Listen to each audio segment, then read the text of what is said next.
Online जुगारवाल्यांकडून सरकारला मोठा हप्ता, गृहमंत्र्यांना पुरावे देणार, संजय राऊतांचे आरोप. बीडमध्ये मनोज जरांगेंसह 150 ते 200 जणांवर गुन्हा दाखल, विनापरवानगी सभा घेतल्यानं कारवाई. केंद्र सरकारी कर्मचाऱ्यांच्या महागाई भत्त्यात 4% वाढीचा अंदाज, केंद्रीय कॅबिनेट बैठकीत निर्णयाची शक्यता.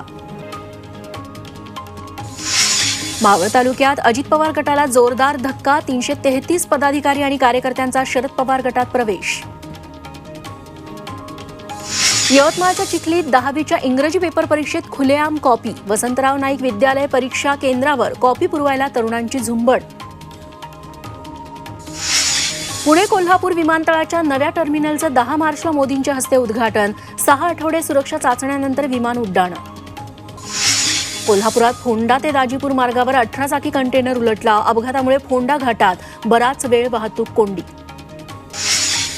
पुण्यात ऑनलाईन पार्ट टाइम जॉबच्या नावाखाली तरुणाची 44 लाखांची फसवणूक, व्हॉट्सअॅपवरील ऑफर पडली महागात.